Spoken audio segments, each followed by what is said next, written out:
인문학으로 직장인의 고민과 궁금증을 해결해 드립니다. 인문학이 여러분의 출근길을 가볍게 만들어 드립니다. 직장인을 위한 출근길 인문학.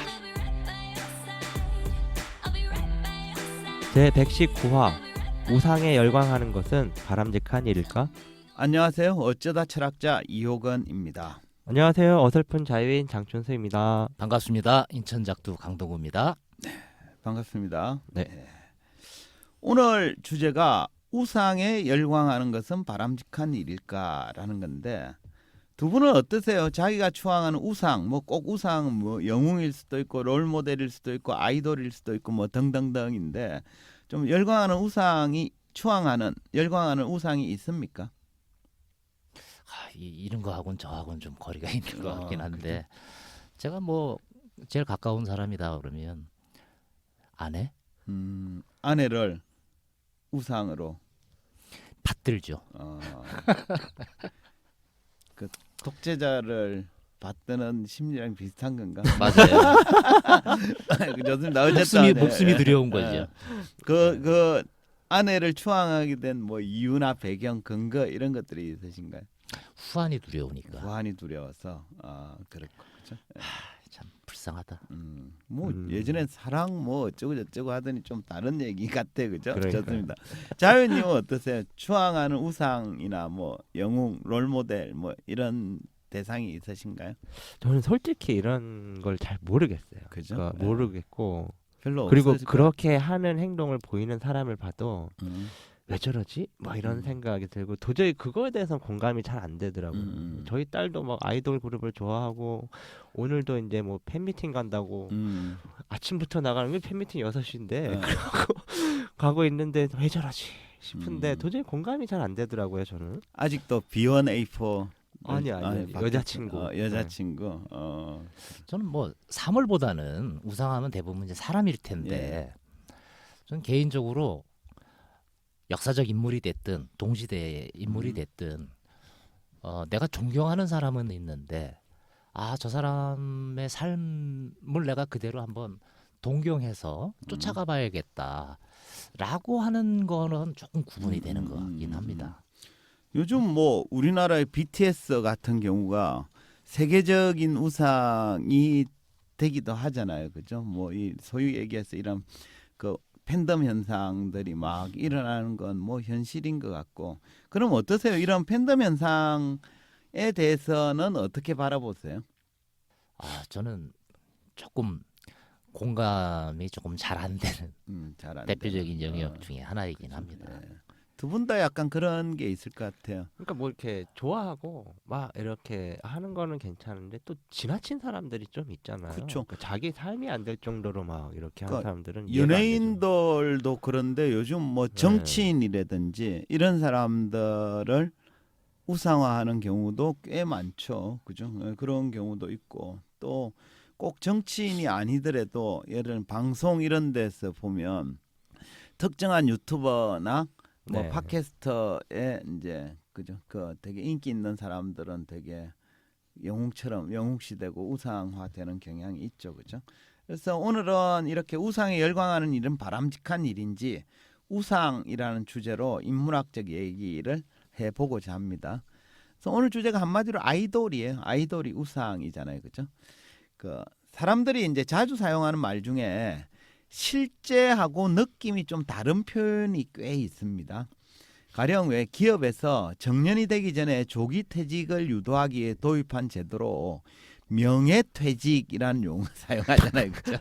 근데 명예퇴직은 말 그대로만 해석하면 매우 명예로운 퇴직이죠, 그죠? 근데 실제로는 명예퇴직하는 사람은 자기가 명예롭다고 생각하지 않거든요. 그렇지 않습니까?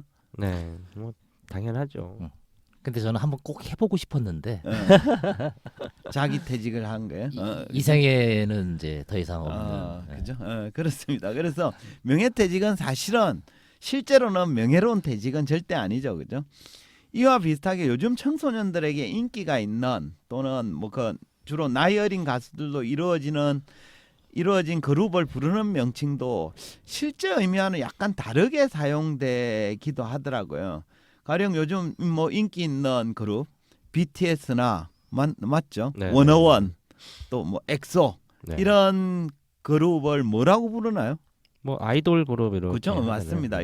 아이돌 그룹이라 부르죠. 여기서 아이돌이란 많은 사람들에게 사랑을 받는 대상이란 의미의 우상을 말하는데 이게 본래 의미는 신으로 숭배되는 우상을 뜻해요. 그러니까 신과 동격 같은 거죠.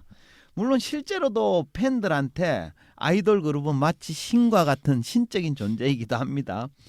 뭐 자유님 딸도 그렇다고 그러는데 제 딸도 예전에 아이돌 그룹인 샤이니의 팬클럽이라서 제가 경험한 바이기도 합니다만 팬들이 아이돌 그룹을 숭배하는 정도를 보면 정말로 신을 숭배하는 것 같다라는 느낌이 들기도 합니다. 아이돌 그룹이 새로 음반을 출시하면 그거 사는 건 기본이고요. 그들의 얼굴이 새겨진 온갖 상품들 뭐 굿즈라고 부르대요. 이 굿즈 이런 것들은 모조리 구매를 합니다. 또 뭐 콘서트는 물론이고 그 음반 나오기 전에 쇼케이스라든지 그죠? 뭐 중간중간에는 팬 사인회, 팬 미팅 등은 못 가서 안달이기도 하죠. 또 심지어 그 멤버들이 개별적으로 나오는 프로그램들이 있어요. 누군가 드라마에 나온다더라. 누군가 뮤지컬에 나온다더라. 이러면 빼놓지 않고 관람을 합니다. 해서 팬들에게 아이돌 그룹은 신과 같은 우상이라는 생각이 절로 들기도 하는데요. 그들이 얼굴을 비치는 곳은 모조리 찾아가서 숭배한다고 해야 되나요? 뭐 이런 걸 하기 때문인데요. 그럼 제가 여기서 한번 물어볼게요. 팬들이 아이돌 그룹을 우상처럼 생각하고 열광하는 일은 바람직한 일일까? 어떻게 보십니까? 전 이해는 안 되는데 어쨌든 뭐 나쁜 짓 한 거 아니니까 그냥 뭐 그래 뭐 좋으면 좋은 거지 뭐 이렇게 이해할 만한 것 같아요. 네. 근데 새로 음반이 나오잖아요. 그럼 팬들이 한 장 잘 안 사요. 막 10장씩도 사고 이래요. 네. 이런 건 어떻게 생각하세요? 그건 좀 뭐랄까 안타깝게 느껴져요. 네, 그죠? 근데 또 그 약간 마케팅적으로 그렇게 하기도 하더라고요. 그렇죠. 그러니까 거기서 유도를 하지. 무슨 유도를. 사진 앨범은 똑같은데 디자인 다르고 뭐 사진 이런 굿즈가 좀 달라지는 그쵸. 이런 상품들을 막 만들어서 사실 CD는 듣지도 않아요. 그렇죠. 그리고는 굿즈 모으려고 어. CD를 막 2장 3장 사고 이러더라고요. 그렇죠. 예. 이게 굉장히 큰 어찌 보면 이익 집단 중에 하나가 그쵸. 되어져 가고 네, 있는 맞아요. 현상 중에 그쵸. 하나 네. 같고 그죠. 뭐 내 아이돌을 누군가가 비난하거나 이러면 그렇죠. 또 떼거지로 달려가서 막 싸우고 다 이러죠. 죽이잖아요. 네. 전쟁이죠. 네. 그렇죠. 우리가 이제 어른들이 보기에 이런 걸 보면 좀 과한 면이 있다라고 생각하겠지만 어쨌든 개인 취향이라서 뭐라고 말하기 어렵죠. 그래서 저도 뭐 각자의 문화생활에 대해서는 왈가왈부할 생각은 없습니다. 대신 평소에 아이돌에 대해 좀 부정적인 입장을 가졌던 철학자를 한번 소개할까 합니다. 누군가 하면 영국 철학자인 프랜시스 베이컨입니다. 그는 인간이 올바른 지식을 획득하기 위해서는 우상, 아이돌을 버려야 된다라고 주장했습니다. 여기서 잠깐 철학자 베이컨에 대해서 잠깐 알아보도록 하겠습니다. 1561년 영국 런던에서 니콜라스 베이컨 경의 5째 아들로 태어난 프랜시스 베이컨은 영국 고전 경험론의 창시자로 알려져 있습니다. 베이컨은 서양 철학사를 통틀어 최고위 관직에 올랐던 인물로 손꼽히는데 젊어서부터 뛰어난 지적 능력을 인정받아 엘리자베스 1세 여왕으로부터 젊은 옥시상서라 불릴 정도였습니다. 그는 1617년에 부친이 역임했던 옥시상서에 올랐고 1년 후인 1618년에는 겸직으로 대법관에 취임하는 등 승승장구하였으나 이후 1620년에는 뇌물수수와 관련된 형사사건과 연관되면서 더 이상 정치적으로 활동하기 어려워지면서 저술 활동으로 말년을 보냈습니다. 베이컨은 아리스토텔레스 논리학에 대항한 귀납법을 제창하였으며 관찰이나 실험에 바탕을 두지 않은 명제는 우상일 뿐이라는 4대 우상론을 주장하기도 하는 등 일체의 선입견을 버리고 과학적 분석과 경험적 관찰을 통해 진리에 다가서고자 노력했습니다. 그의 진정한 영광은 과학적 귀납법을 제창한 노붐 오르가눔과 학문개혁의 뜻을 두어 집필한 학문의 진보 등의 저술을 통해 철학사에 길이 남긴 철학자가 되었습니다. 끝! 아마도 베이컨이 환생을 해서 오늘날 아이돌 그룹에 막 열광하는 팬들을 보면 쯧쯧하면서 한심하게 바라볼 가능성이 높겠습니다. 예. 네. 베이컨이 아이돌을 싫어했다 그러니까 이게 약간 혼선이 되네요. 그죠? 우상을 싫어하는 네, 거예요. 우상을 싫어했던 예, 거죠. 그러니까 아이돌이 우상이에요. 아이돌 해석이 그죠? 예. 그 아이돌 우상이 사람들의 정신을 혼미하게 만들고 올바른 판단을 가로막기 때문인데요. 그는 베이컨은 노붐 오르가눔이라는 책, 뭐 신기관 이렇게 번역하기도 하더라고요. 책에서 이런 주장을 합니다. 한번 들어보세요. 인간의 지성을 고질적으로 사로잡고 있는 우상과 그릇된 관념들은 인간의 정신을 혼미하게 할 뿐만 아니라 우리가 얻을 수 있는 진리조차도 얻을 수 없게 만든다. 그러니까 베이컨이 말하는 아이돌 우상이란 올바른 지식과 정확한 사고를 방해하는 일종의 편견을 뜻합니다. 즉 사람들이 특정한 아이돌에 사로잡히면 올바른 사고나 판단을 하지 못하게 된다라는 뜻인데요. 가령 제 딸은 자기가 좋아하는 아이돌 그룹이 모델로 나오는 화장품 회사의 상품을 보면 샤이니가 사용하는 거니까 무조건 좋은 거야 라고 얘기하면서 그 메이크만 막 고집을 하더라고요. 이런 태도는 소비자로서 올바른 인식이라고 볼 수 있나요? 이미 소비자의 마음은 아닌 것 같아요. 그죠? 그냥 엄마 같은 마음. 아이고 내 새끼가 하니까 하나 사준다 뭐 이런 거 아닌가? 그죠? 이게 올바른 판단일 수 없는 거죠. 이게 자기의 이익을 위해서 하는 행동이 아닌 건 것 같아요. 그렇죠. 네. 그죠? 그러니까 그 맹목적인 네. 거죠. 맹목적인 네. 판단이죠. 이처럼 우상은 사람들로 하여금 그걸 맹목적으로 숭배하게 만듦으로써 올바른 판단을 하지 못하게 만든다는 거예요. 베이컨은 그래서 인간이 버려야 될 우상으로 4가지가 있다라고 주장을 합니다. 흔히 이제 사람들이 베이컨의 4대 우상론이라는 거예요. 아마 들어보셨을 텐데 여기 퀴즈 들어갑니다. 베이컨의 4대 우상은 뭘까요? 동굴 뭐 이런 얘기 들어본 것 그렇죠. 같은데. 동굴의 우상 네. 제일 유명하죠. 또 내가 대학 기억 못해도 예. 내가 제일 많이 빠져 있는 게 거기여서 예. 동굴의 우상은 동굴이요? 나도 기억. 대표가 동굴의 우상만 기억하는군요. 어쨌든 네. 그거 포함해서 베이컨의 4대 우상은 종족의 우상, 동굴의 우상, 시장의 우상, 극장의 우상입니다. 이게 시험 문제 내기 딱 좋은 그죠? 거네요. 예, 요거 우리 아닌 것은 이런 거. 학교 다닐 때 딱 한 번씩 시험에 나와서 맞아요. 외우기도 하고 네. 또 각각의 뜻이 뭔지 이런 것들을 네. 좀 외워야 되기도 하고 했는데 근데 이렇게만 봐서는 느낌이 잘 오지 않는 것 그죠? 같아요. 요즘 기억 네. 잘 안 나죠. 네. 그래서 설명을 좀 드리면 먼저 종족의 우상은 모든 걸 인간 중심으로 해석하는 편견을 얘기를 해요. 예를 들면 어떤 사람이 벼락에 맞아 죽었습니다. 이걸 보고 사람들은 이렇게 해석하죠. 평소에 나쁜 짓을 많이 해서 천벌을 받았다라고 생각을 말하기도 합니다. 근데 이게 바로 종족의 우상이에요. 벼락은 물리적 법칙에 따라 움직이는 것이지 사람의 잘못을 벌하기 위해 내려지지 않는 거거든요. 그러니까 이건 자연현상을 지극히 인간의 관점으로 잘못 해석한 걸로 편견에 불과합니다. 잘못된다는 거죠. 이렇게 종족의 우상은 일어나는 사실들을 인간 중심으로 해석하는 오류 이런 걸 얘기를 합니다. 두 번째 동굴의 우상은 개인의 성향 때문에 가지는 편견인데요.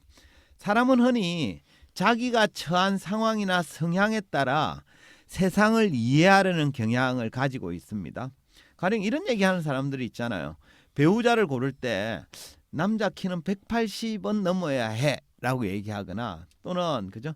마지한테 시집가면 고생한다라고 생각하는 경우가 여기에 해당되는 건데 각자 자기의 관점, 자기의 경험으로 세상을 좀 일반화하려는 경향으로 편견인 경우가 많습니다.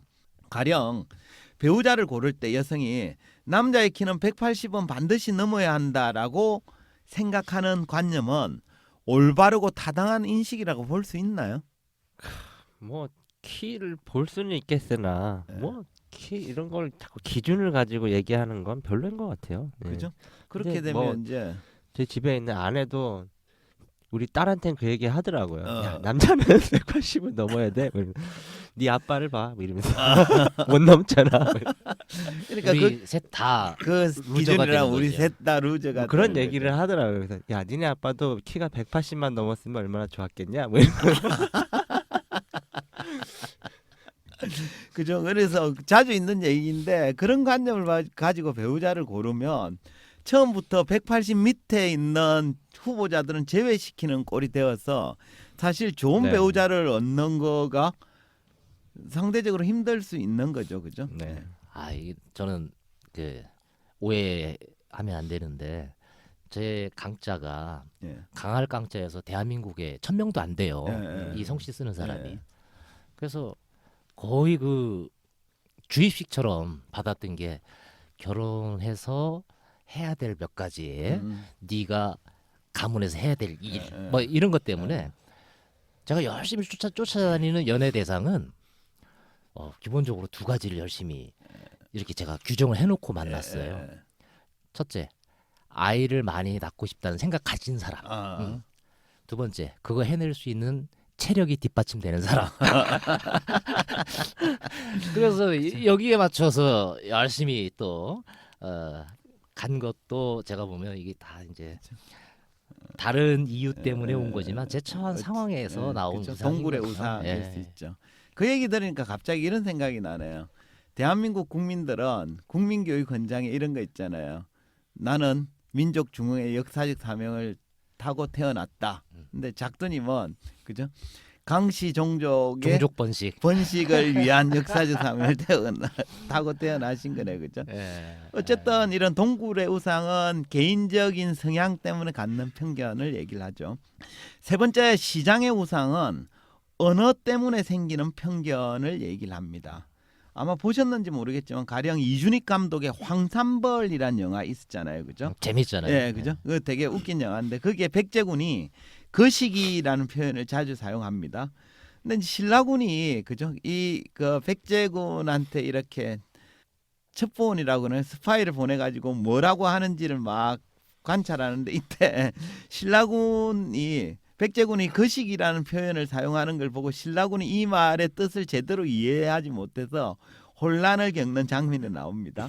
이처럼 언어를 잘못 사용하거나 불충분하게 정의되어서 생기는 편견이 시장의 우상이라는 거예요. 우리나라도 여기에 많이 포함될 거라고 보는 게 예. 함의를 담고 이야기하는 경우가 그렇죠. 되게 예, 많잖아요. 그렇죠. 예. 예.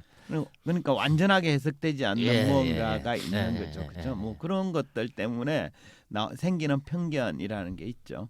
마지막으로 극장의 우상은 이게 굉장히 많이 나오는 건데 기존의 이론이나 특정인의 권위에 기대는 편견을 얘기를 합니다. 그러니까 제 딸이 자기가 좋아하는 아이돌 그룹이 광고하는 물건은 다 좋은 걸로 생각하는 것도 여기에 해당하는 거죠. 그래서 이처럼 베이컨이 말한 네 가지 우상은 사람들로 하여금 거릇된 편견을 갖게 함으로써 올바른 지식과 정확한 사고를 못하게 만든다라는 겁니다. 네.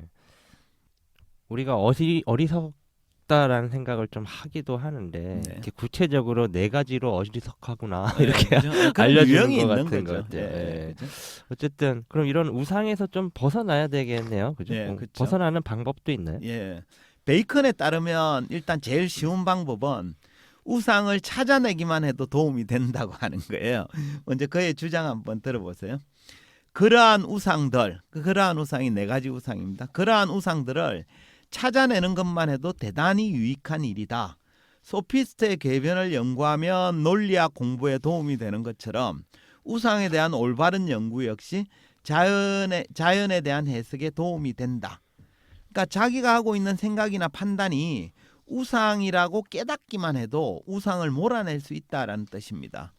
가령 제 딸이 아이돌 그룹이 선전하는 화장품을 사용하다가도 지금 내가 극장의 우상에 빠져 있구나라고 깨닫기만 하면 그 다음부터는 화장품을 살 때 그것만 고집할 게 아니라 그죠? 여러 제품하고 비교 분석한 뒤에 합리적인 선택을 할 수 있다는 겁니다. 네. 되게 쉽죠?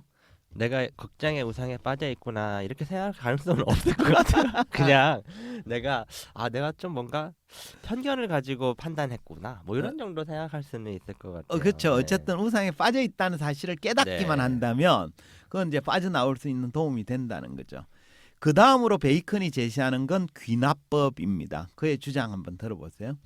이러한 우상을 몰아낼 수 있는 유일한 대책은 참된 귀납법으로 개념과 공리를 형성하는 것이다. 말은 좀 어렵지만 베이컨이 우상에서 벗어나는 방법으로 제시한 건 귀납법이에요. 귀납법이란 어떤 주장이나 이론을 무턱대고 믿는 게 아니라 경험과 관찰을 통해 진리인지 아닌지를 판단하고 거기에 다가가는 걸 얘기를 합니다. 가령 아이돌 그룹이 TV에 나와서 특정 상품이 좋다고 선전을 해도 진짜 그런가 보다 하라고 그냥 믿는 게 아니라 실제 경험과 관찰을 통해서 그들의 주장이 맞는지 아니면 사실과 다른 면이 있는지를 확인한 후에 판단을 내리는 태도를 가질 필요가 있다는 거예요. 그러니까 그 아이돌 그룹이 선전한 화장품을 사용한 사람들 좀 그저 파악해보고 맞는지 틀린지 이런 것들을 좀 점검해볼 필요가 있다는 거죠. 이런 태도가 바로 귀납법이고 이게 참된 진리에 다가가기 위한 방법이다라는 뜻입니다. 이렇게 사람들이 안 한다는 걸 심리적으로 다 이제 알고 마케팅하는 거죠. 그렇죠. 그렇죠. 그래서 광고 내용을 그대로 믿는 게 아니라 실제 사용해보고 관찰해본 후에 판단을 내리는 거. 이건 뭐 꼭 귀납법이 아니더라도 좀 그죠? 당연한 얘기 같아요. 그죠? 그 제가 오늘은 아이돌 우상에 대해 논의했는데 각자 뭐 좋아하는 아이돌 그룹에 열광하는 것 자체는 제가 뭐 특별히 문제 삼고 싶은 생각도 없고 실제 별 문제될 건 없는 것 같아요. 다만 그 우상에 빠져서 이성적 판단마저 하지 못하게 되면 이는 문제가 될 수 있겠죠. 그래서 혹시 나는 꼭 아이돌 그룹이 아니더라도 어딘가 아이돌 우상에 빠져서 올바른 판단을 하지 못하고 있지는 않은지 점검을 해보면 어떨까 싶습니다. 그래서 유튜브나 뭐 이런 거에 너무 우상처럼 매이지 않았으면 하는 생각도 있습니다. 예. 뭐 처음에 아이돌 우상에서 연예계 쪽 얘기가 됐지만 사실은 우리 살아가면서 내가 어떤 편견이나 이런 거에 휩싸여져 있지는 않는가라는 이런 말씀으로 정리가 되어지는 것 같은데 이게 참 자유롭지 못한데 네. 이게 종교도 그렇잖아요. 네. 예. 그리고 뭐 비슷한 메커니즘으로 이렇게 움직여 나가게 되는데 좋고 내가 믿을 만해서 따르는 거 뭐 할 말 없죠. 네. 근데 나한테 과연 어떤 편견 때문에 무작정 내가 그걸 좋아하고 따라가게 되고 동경하게 되는가라고 하는 거에 대한 건 고려를 좀 해야 고려해볼 된다. 필요가 있겠다. 말씀하신 대로 이런 아이돌에 열광하는 메커니즘은 종교인들이 신에게 열광하는 메커니즘과 별반 다르지는 않은 것 같아요. 그죠? 예. 네, 요새 하도 뭐 미디어가 발달해서 오히려 이걸 좀 이용하는 사람들도 굉장히 많아지죠. 많죠. 많습니다. 결국에는 우리 스스로가 내가 좀 우상에 빠져 있는 건 아닌가 이런 것들을 좀 점검해야만 괜히 이렇게 바보 같은 선택을 안 하게 되지 않을까 뭐 이런 생각을 해봅니다. 그렇죠? 네. 또 그들에게 이용당할 네. 가능성도 줄어들겠죠. 그죠? 좋습니다. 그럼 마무리하죠. 한 줄 평 시작하겠습니다. 저 스스로도 반성이 가장 많이 되는 것 중에 하나인데 직장 생활하고 있는 사람들이 역시 또 경계해야 되는 거 하나가 아닌가 싶은 게 확증 편향이라고 하는 것들이 또 많이 있잖아요. 자기가 이미 결정하고 생각하고 있는 거에 다 도움이 되고 설명이 되어지는 증거 자료만 그렇죠. 모아놓고 관련된 증거 자료만 그죠? 믿으려고 하는 거. 근데 이게 조심해야 되는 게 그렇게 되는 순간 어느 순간 배타적이 되거든. 그렇죠. 그래서 이게 같이 공존하는 게 아니라 독고다이로 나만의 세계에 그렇죠. 이렇게 빠져버리는 이런 경우가 있는 것 같아서 우상 열광하는 거 하셔도 좋은데 배타적이지 않았으면 좋겠다. 그렇죠. 그 베이컨이 얘기한 귀납법을 실행하는 과정에서 확정 편향이 생기면 제대로 된 귀납법으로 기결되지 않는 거죠, 그죠? 그렇죠. 그것도 이제 편견이 작용하는 겁니다. 그런 걸 주의할 필요는 있겠죠. 좋습니다. 자유인님. 저는 이렇게 하겠습니다. 우상보다는 이상을, 이상보다는 이성을 이렇게. 좋습니다. 멋있네. 역시 운율이 강해요. 한 줄 평은 자유인입니다. 라는 그것도 확정 편향이. 빠지고 있습니다. 네. 오늘은 우상에 열광하는 것은 바람직한 일일까라는 주제로 이야기했습니다. 요즘은 인기 아이돌 그룹에게 열광하는 사람이 많습니다. 소위 팬덤 현상인데요. 영국 철학자 프랜시스 베이컨은 인간이 올바른 지식을 획득하기 위해서는 우상, 아이돌을 버려야 한다라고 주장했습니다. 그는 인간이 버려야 할 4가지 우상으로 종족의 우상, 동굴의 우상, 시장의 우상, 극장의 우상을 들었습니다. 이 4가지 우상은 사람들로 하여금 그릇된 편견을 갖게 함으로써 올바른 지식과 정확한 사고를 못하게 만듭니다. 베이컨은 우리가 우상에서 벗어나는 방법으로 자신이 믿는 것이 우상이라는 사실을 깨닫는 것이 중요하다고 말했고요. 또 하나, 실제 경험과 관찰을 통해 진리를 확인하는 귀납법이 유효하다라고 보았습니다. 해서 우상에 빠져서 올바른 이성과 판단을 내리지 못하고 있는지를 항상 생각해야 하겠습니다. 이것으로 직장을 위한 출근길 인문학 제119화를 마치도록 하겠습니다. 저희는 다음 시간에 다시 찾아뵙겠습니다. 네, 감사합니다. 감사합니다. 감사합니다.